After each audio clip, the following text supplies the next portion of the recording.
फिर दूसरा आता है भावना। यदि हमारा थॉट ठीक है तो उसके बाद भावनाएं कैसी होनी चाहिए हमारे हृदय में, तो महर्षि पतंजलि ने ही वहां बताया, मैत्री करुणा मुदितोपेक्षाणाम सुख दुख पुण्य पुण्य विषयाणाम भावनातस चित्त प्रसादनम। 3 प्रकार की ही भावनाएं, इमोशंस हमें एक्टिवेट करनी है प्रैक्टिस करके। मैत्री, हम दूसरों से अच्छे भाव रखते हैं, मित्रता के भाव रखते हैं। जैसा हम अपने मित्रों के बारे में सोचते हैं ऐसा ही हम दूसरों के बारे में सोचते हैं। ये हमारी ताकत है, ये हमारा बल है। और इसका प्रयोग हमें कहाँ करना है? जो लोग हमारे प्रति बहुत प्रेम का, प्रीति का भाव रखते हैं, उनके प्रति तो हमारे सॉफ्ट कॉर्नर होता ही, उनके प्रति तो मित्रता के भाव होते ही हैं। इसकी प्रैक्टिस वहाँ करनी है जो हमें कष्ट देते हैं, जो हमारे प्रति अच्छे भाव नहीं रखते हैं, उनके प्रति प्रयास करके अच्छे भाव बनाना, ये योग है, ये योग की प्रैक्टिस है। और देखो इसमें सबसे अच्छी बात क्या है, आज आप कितना पुरुषार्थ करते हैं मकान बनाने के लिए। अच्छा मकान बनाने के लिए व्यक्ति को कम से कम 10-15 साल बहुत हार्डवर्क करना होता है। अच्छी गाड़ी लाने के लिए आपको 3-4 साल थोड़ा सेविंग करनी होती है। अच्छा मोबाइल लेने के लिए आपको 6 महीना 1 साल सेविंग करनी होती है। बच्चों को अच्छे स्कूल में एडमिट करवाने के लिए, खुद अच्छी डिग्री लेने के लिए, ऊंचे पद पोजीशन को प्राप्त करने के लिए कितना पुरुषार्थ करना होता है। हमारे जीवन का बहुत बड़ा हिस्सा इन सब में खर्च हो जाता है और हम कर भी लेते हैं पुरुषार्थ करके। लेकिन दुर्भाग्य की बात यह है कि जब हम इस संसार से जाते हैं और अगले जन्म में आते हैं तो फिर उतना ही एफर्ट करना पड़ता है, तब वो मकान साथ में नहीं जाता है। फिर अगले जन्म में उस ऐसा ही मकान बनाने के लिए फिर उतने ही साल। इस जीवन में जो MBBS डॉक्टर बन गया, कितनी मेहनत की उस व्यक्ति ने, लेकिन जब अगले जन्म में आएगा तो MBBS बनने के लिए फिर 20 साल पढ़ाई करनी पड़ेगी उसको। ये साथ नहीं जाएगा, ये यहीं फिनिश। जिस व्यक्ति ने अच्छी गाड़ी लेने के लिए इतना ज्यादा पुरुषार्थ किया तो अगले जन्म में वैसी गाड़ी लाने के लिए फिर उतना ही पुरुषार्थ करना पड़ेगा। आप 0 पे पहुंच जाएंगे मृत्यु के समय, जहां से आपने शुरू किया था। लेकिन एक चीज इतनी अच्छी है कि जो हमने आज किया तो कभी भी समाप्त नहीं होगी, कभी फिनिश नहीं होगी। केवल एक ही चीज ऐसी है जो मृत्यु के समय भी नष्ट नहीं होती है, और वो है हमारे योग के द्वारा बनाए हुए संस्कार और स्वभाव। ये 2 चीजें कभी चेंज नहीं होती हैं मृत्यु के समय भी। आज आपने मेहनत कर ली ना, सदा सदा के लिए परमानेंट प्रॉफिट है ये। मृत्यु के समय भी खत्म नहीं होगा ये। अगले जन्म में जाएंगे, आप वहीं से आगे शुरू कर देंगे, आपको दोबारा प्रैक्टिस नहीं करनी पड़ेगी। आज यदि आपने अपने गुस्से के ऊपर, अपनी कामनाओं के ऊपर, लोभ के ऊपर, इरिटेशन के ऊपर आपने कंट्रोल कर लिया तो आपको अगले जन्म में कंट्रोल नहीं करना पड़ेगा। आप बच्चे ही ऐसे पैदा होंगे जो बहुत जॉयफुल होंगे, हमेशा खुश रहने वाले होंगे। जैसे श्रद्धेय स्वामी जी महाराज ने अपना जो स्वभाव इस जन्म में बना लिया, अब अगले जन्म में उनको दोबारा ये पुरुषार्थ नहीं करना पड़ेगा। कुछ कुछ बच्चे ही कितने खुश होते हैं, कुछ कुछ बच्चे बहुत डरपोक होते हैं, उनको बहुत फियर, बहुत डर लगता है।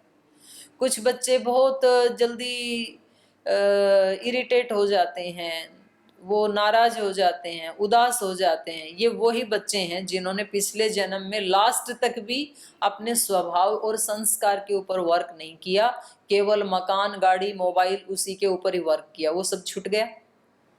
तो हमें इसके ऊपर ना बहुत, हमें ऐसे, ये केवल कोई भाषण देने की बात नहीं है, ये बहुत साइंटिफिक प्रैक्टिकल बात है। ये प्रैक्टिकल स्पिरिचुअलिटी, प्रैक्टिकल योगा, ये ही प्रैक्टिकल योग, ये ही प्रैक्टिकल स्पिरिचुअलिटी है। तो हमें इसके ऊपर जरूर वर्क करना चाहिए। तो ये हमारा दूसरा था भावना। फिर तीसरा जाकर के महर्षि पतंजलि ने क्रिया योग का नाम लिया।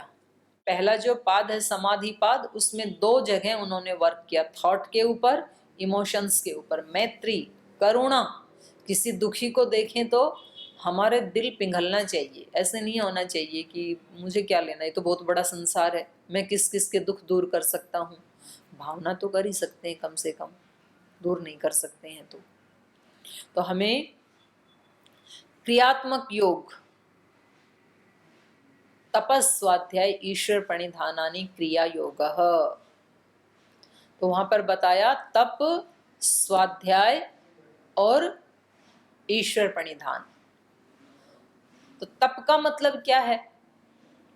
तपो द्वंद्व सहनम। क्योंकि ये बोलना तो बहुत सरल है, लेकिन इसको अपने जीवन में प्रैक्टिकली अप्लाई करना इतना सरल नहीं है, उसमें बहुत मेहनत लगती है। तो उस समय हम भूल जाते हैं। तो इसलिए वहां पर सूत्र दिया महर्षि पतंजलि जी ने, वितर्क बाधने प्रतिपक्ष भावनम।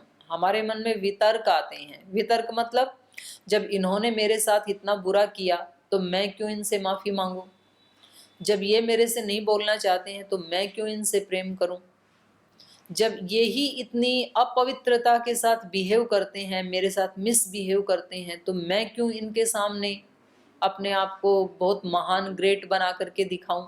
ये सब वितर्क हैं। सत्य बोलने वालों का आज कुछ नहीं बनता है, इसलिए थोड़ा तो असत्य बोलना ही पड़ेगा यदि हमें सारी दुनिया के साथ चलना है। तो ये वितर्क है। बहुत ज्यादा सहनशील होना आज की दुनिया में अच्छा नहीं है। लोग तो उसको रोग ही मानते हैं। किसी के घर में जाएं तो कुछ कुछ माता पिता ऐसे बोलते हैं कि हमें, और तो हमारे सारे बच्चे बहुत स्मार्ट हैं, लेकिन ये एक बच्चा ऐसा है कि ये सब, इसका हेल्पफुल स्वभाव है, सबकी सेवा करता है, पता नहीं इसका कैसे चलेगा इस दुनिया में, पता नहीं इसका क्या होगा। उसका तो सबसे अच्छा होने वाला है। मतलब जो सद्गुण था उसको भी हमने दुर्गुण मान लिया है आज। ऐसी हमारी हालत हो गई है। तो हमें ये वितर्क जब बाधित करने लगे कि मैं ऐसा क्यों करूं, वितर्क बाधने प्रतिपक्ष भावनम, तो प्रतिपक्ष की भावना करनी चाहिए।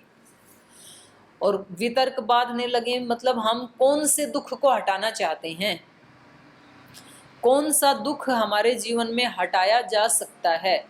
हम मोस्टली उस दुख की चर्चा करते हैं जो हो चुका है। जब कोई दो व्यक्ति आपस में बातचीत करते हैं और बहुत क्लोज फ्रेंड्स होते हैं, तो कहते हैं कि उस दिन मैं उनके वहाँ गई थी, फिर उन्होंने मेरे को ऐसे कहा, फिर उन्होंने मेरा अपमान किया, तो फिर मैं उस दिन से बहुत टेंशन में हूँ, बहुत मेरे साथ धोखा कर दिया, मौस हो गया मेरे जीवन में, मौसा कर दिया। ये सब डिस्कस करते हैं। लेकिन आप थोड़ा सोचें, क्या आप 2 घंटे भी बैठ के डिस्कस करेंगे तो क्या आप उस सिचुएशन को वापस ला सकते हैं अपने जीवन में? क्या आप उस सिचुएशन को ठीक कर सकते हैं? नहीं कर सकते हैं। तो फिर हम ये 2 घंटे भी क्यों वेस्ट कर रहे हैं? अब क्या करना चाहिए, ये हमारी चर्चा होनी चाहिए। इसलिए महर्षि पतंजलि जी ने कहा, हेयम दुखम अनागतम। जो अनागत दुख है, जो अभी आया नहीं हमारे जीवन में, अगर हम ऐसे डिस्कस करते रहे ना पास्ट के बारे में, तो फिर हम कल भी दुखी ही होने वाले हैं, क्योंकि आज का दिन भी खराब कर दिया। और यदि हम फ्यूचर के बारे में डिस्कस कर रहे हैं तो भी वेस्ट है ये, क्योंकि फ्यूचर वही होगा जो आज का मेरा वर्तमान है। आज जो मैं काम कर रहा हूँ वही कल मेरा फ्यूचर बनने वाला है, इसलिए उसके बारे में भी ज़्यादा डिस्कस नहीं करना। एक बार सोच लिया मुझे ऐसे बनना है, फिर आज से उस काम को करना है। तो यहाँ पर बीती हुई बातों के ऊपर ज़्यादा डिस्कस नहीं करना, जो चला गया उसके ऊपर। और हमें आज के दिन को कैसे पूजा बनाना है, कैसे हमें उसको मेडिटेशन बनाना है, कैसे उसको सेवा बनाना है, कैसे उसको आनंद देने वाला बनाना है, उसके ऊपर ज़्यादा वर्क करना चाहिए। तो ये ऋषि हमें बता रहे हैं, वितर्क बाधने प्रतिपक्ष भावनम। प्रतिपक्ष भावना क्या है, वितर्क क्या है, ये भी वहां बताया है।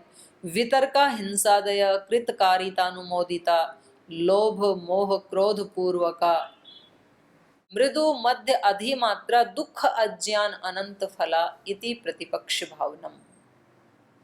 कि ये जो मैं कर रहा हूं ना, कभी भी हम बीज ऐसे नहीं बोते हैं जिसके फल खट्टे खट्टे आए, ऐसे बीज हम नहीं बोते हैं जिसके फल कड़वे कड़वे आए। हम बीज वही बोते हैं जैसा हमें फल चाहिए। तो हमें हमारे जीवन में कैसा फल चाहिए? कड़वा कड़वा फल चाहिए तो हिंसा करें। बहुत दुख वाला फल चाहिए तो हम असत्य बोलें, झगड़ा करें, किसी के साथ धोखा करें, किसी को ब्लेम करें, किसी को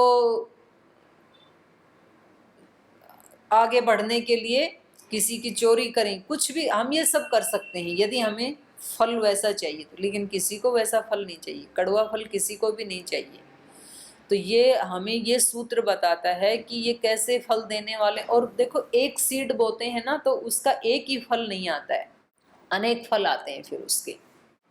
जैसे मैंने बताया था कि श्रद्धेय स्वामी जी महाराज से भी हमने प्रार्थना की है आशीर्वाद देने के लिए। तो श्रद्धेय स्वामी जी महाराज हमारे बीच में उपस्थित हैं।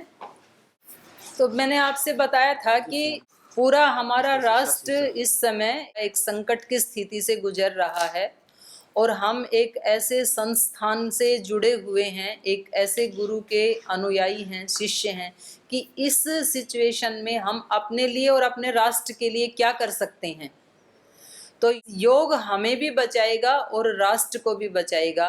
तो जो आप प्रशिक्षण ले रहे हैं तो उसको हम केवल वहाँ तक सीमित नहीं रखें कि हमें 25-30 दिन के बाद एक प्रमाण पत्र मिल गया या हमें हरिद्वार आने का एक लाइसेंस मिल गया या श्रद्धेय स्वामी जी महाराज के साथ फोटो हमने करवा लिया और ये हमारी पहचान हो गई, हम एक योग शिक्षक हैं।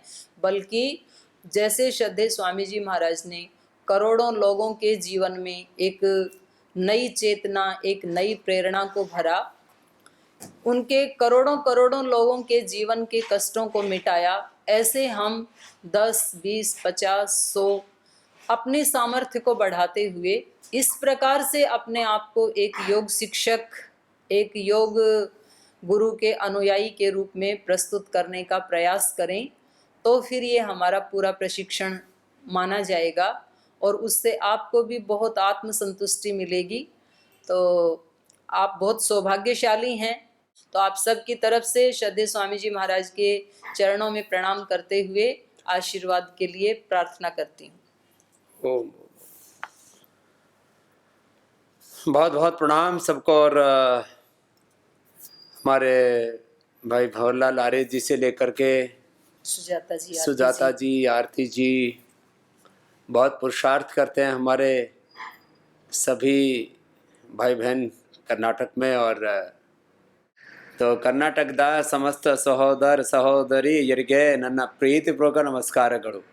प्रथम तो आपको बहुत बहुत प्रणाम।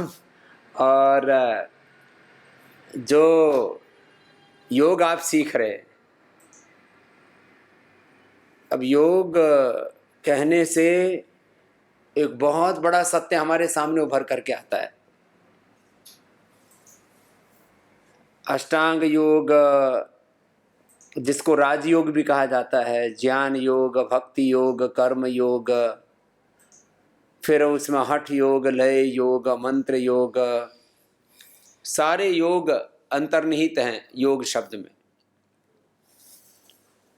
तो योग क्या है? तो ऐसे इसके डेफिनेशंस मिलते हैं शास्त्र में, रेफरेंस मिलते हैं। समत्वम योग उच्यते, योगः कर्मसु कौशलम, योगो भवति दुःखः, योगो ही प्रभवाप्यो, योगश्चित्त वृत्ति निरोधः, अयम तो परम धर्मः यत् योगेन आत्मदर्शनम। These are the references. But in practical life, what we can experience in yoga, so each and every action is yoga. Whatever we are doing in our life with knowledge, with emotion, with purity, with perfection, with divinity, this is yoga. तो आपको कई चीज़ें एक साथ सिखाते हैं, postures, breathing exercises, meditation, Khan पान, और इन सब के द्वारा अपने जीवन को संवारते हैं। जीवन क्या है? The composition of 5 elements. This is physical body. Beyond this physical body, the another invisible, our body or whatever we can say existence is invisible. The senses, the mind, the soul, and not only in this body, in this universe, one is invisible existence. This is called God or whatever we can say, the supreme power or Paramatma, Brahma. So yoga for body, yoga for beyond body. योग से हमें शरीर को संवारने में बहुत मदद मिलती है. तो योग आत्मानुशासन है, आत्मोपचार है. Yoga is a method of self healing. This is self realization, self wisdom, self competition, self inspiration and self-healing to self-realization, collective realization. This is the process, this is the goal of yoga. इतना बड़ा योग है. अब इसको समझने के लिए करना क्या है? What we can do in our daily life? So if you are doing the 1 hour yoga practice, then we can live the yogic life. तो एक योग का प्रैक्टिस पार्ट है और योग को जीना है, ये दूसरा पार्ट है. तो आप योग का तो इतना बड़ा फिलॉसफी और योग का इतना बड़ा हिस्ट्री है और योग का इतना बड़ा एक्सपीरियंस, उसकी इतनी बड़ी अनुभूति है कि हमारे भगवान राम, भगवान कृष्ण, भगवान शिव, हनुमान, गौतम कणाद, जैमिनी, पाणिनि, पतंजलि, भगवान वसवन्ना, संत ज्ञानेश्वर तुकडोजी महाराज, गाडगे जी महाराज, आदि शंकराचार्य, भगवान बुद्ध, महावीर, गुरु नानक देव, सब हमारे पूर्वज एंसेस्टर्स, सब के सब योगी थे. अब इस योग विद्या को हम सीखें तो बाकी सारे जो हमारे लाइफ की स्किल है, एग्रीकल्चर है, इंडस्ट्री है और किस तरह से फैमिली को, बिजनेस को चलाना है, ये हमारे मेटरिस्टिक स्किल्स है. ये लाइफ स्किल है योग, ये स्पिरिचुअल स्किल है और ये आना चाहिए. तो आप लोग 1 घंटा का योग का प्रैक्टिस के लिए जितना आपके लिए रिक्वायर्ड है वो आपको पूरा ट्रेनिंग दे देते हैं हमारे सब भाई बहन, कि आपको डिजीज के अकॉर्डिंग जो योग का प्रैक्टिस करना है, और yoga for obesity, yoga for diabetes, yoga for spinal cord, yoga for thyroid, yoga for hypertension, ऐसे पूरा का पूरा आपको डिफरेंट पैकेज के माध्यम से सिखाते हैं.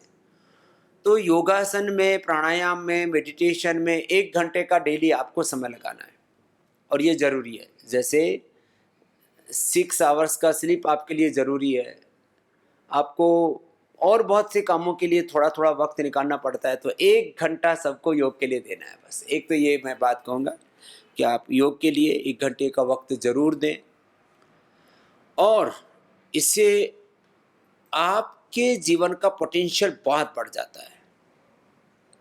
योग से जो मैं 5 बातें अक्सर कहा करता हूँ, योग से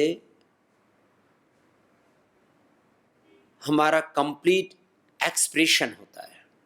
expression of our body, our mind, our thoughts, our emotions, our energy. Physical expression तो एक लिमिट में होगा, लेकिन जो हमारा इमोशनल एक्सप्रेशन है वो बहुत बड़ा है. हम अपने पावर का 1 to 5% यूटिलाइज करते हैं. 1 to 5% यूटिलाइज करते हैं, वो पूरा एक्सप्रेशन अपने व्यक्तित्व का हो ही नहीं पाता. तो complete expression, complete transformation, complete balance, complete transformation and ultimately achievement of life divine, देवत्व, ऋषित्व, ब्रह्मत्व की प्राप्ति. ये बड़ी बातें हैं. खैर, तो आप जैसे जैसे योग करते जाएंगे तो आपका व्यक्तित्व ही बहुत विराट होता जाएगा, जिसको हम बार बार कहते हैं कि योग से मानव से महामानव, पुरुष से महापुरुष, नर से नारायण हो जाते हैं. ये अहम से वयम की, जीव से ब्रह्म की यात्रा है, पूरी एक विराटता की यात्रा है. तो आप सब ऐसे ही इस यात्रा में आगे बढ़ते रहें और परमात्मा ने बीज रूप में जो अच्छी शक्तियाँ आपको दी हुई हैं उसको पूरा आप जागृत कर सकें। मैं बार बार कहता हूँ life is like a seed, और अच्छे बीज हम पूरे अपने भीतर प्रस्फुटित कर लें, दिव्यता के बीजों का पूरा प्रस्फुरण कर लें, और जो अशुभ के बीज हैं उनको दग्ध बीज कर डालें, उनको निर्बीज कर डालें।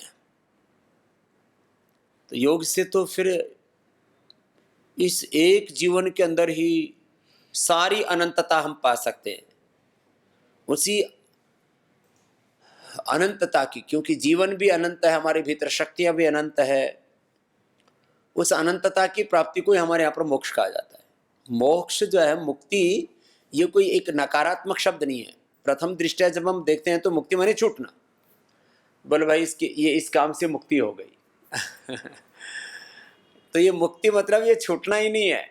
ये मुक्ति माने अज्ञान की, अश्रद्धा की, अकर्मण्यता की, अशुभ की, रोगों की, दुख की, दरिद्रता की, अभाव की, आत्मग्लानि की, आत्मविस्मृति की, अनुत्पादकता की, निराशा की, नकारात्मकता की, ये सब मुक्ति तो एक पक्ष है। मुक्ति के साथ सद्ज्ञान की, सद्भावों की, दिव्यता की जो प्राप्ति है, एक तो है समाप्ति, एक है प्राप्ति, एक है मुक्ति, एक है युक्ति। तो ऐसे ये जीवन मुक्ति है। और यही सच्चा योग है कि योग से हम सब प्रकार के अज्ञान से, असंवेदनाओं से, सब प्रकार के अशुभ से, दुख दरिद्रता से मुक्त हो जाएं, और सब प्रकार की दिव्यता से, दिव्य ज्ञान, दिव्य भावों से, दिव्य कर्मों से हम युक्त हो जाएं। तो ये तो एक फिलोसफिकल बात हुई। तो आप प्रैक्टिकल लाइफ में योग करते करते इतनी संतुष्टि अनुभव करेंगे, इतना सुख, इतनी शांति, इतनी प्रसन्नता। You have unlimited happiness in your soul, in your life. These all things are inside. हम बाहर की तरफ खोज रहे हैं, तो ये सब आपको अंदर से मिलेगा। तो आप खुद योगी बने। आपको जो सुख शादी करके नहीं मिला है, जो सुख आपको बिजनेस व्यापार से नहीं मिला है, जो सुख आपको घर परिवार बच्चों से नहीं मिल पाया है, जो सुख आपको सत्ता संपत्ति जो आप लाइफ में पाना चाहते हैं, लोगों की जो खोज है वो किसके लिए, कि मुझे यह डेजिग्नेशन मिल जाए, ये पावर मिल जाए, इतनी प्रॉस्पेरिटी, इतना वेल्थ मिल जाए। ज़्यादातर लोगों ने अपनी लाइफ के गोल्स बना रखे हैं। What I can achieve in my life, the success, the wealth, the prosperity, these all materialistic things, but these are the not goal of life. The goal of life is complete peace, unlimited happiness, eternal peace, joy. ये आपको अंदर से मिलेगा। तो आप सब ऐसे ही लगे रहें पूरी प्रसन्नता से इस योग मार्ग पर, और आपको निश्चित रूप से जो आप सीख रहे हैं अपने गुरुजनों से, और कितना आपको आशीर्वाद है हमारी श्रद्धामयी पूज्य साध्वी आचार्य डॉक्टर देवप्रिया जी का, कि वो आपको सबको पुत्रवत स्नेह करती है। और ये जो है आयुष्य में भी, अनुभव में भी, ज्ञान में भी, और इस योग मार्ग में भी हमारी एक वरिष्ठ हैं।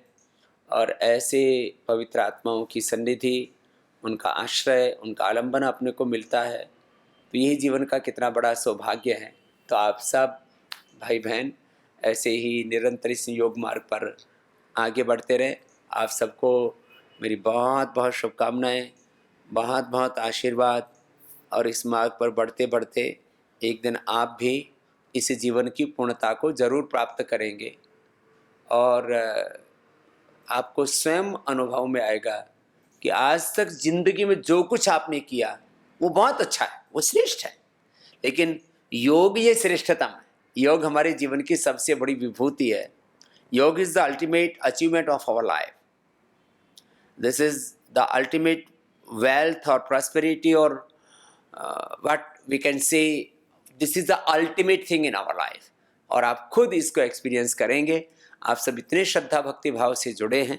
जब ये कोरोना का प्रकोप थोड़ा और कम होगा तो हरिद्वार भी आपको बुलाएंगे, और आपसे रूबरू भी मिलेंगे, आपसे लाइव भी मिलेंगे। हरिद्वार भी आप आएंगे, ऐसे आप आगे बढ़ते जाएं। ओम पूर्णमदः पूर्णमिदं पूर्णात् पूर्णमुदच्यते पूर्णस्य पूर्णमादाय पूर्णमेवावशिष्यते। ओम शांति शांति शांति। ओम।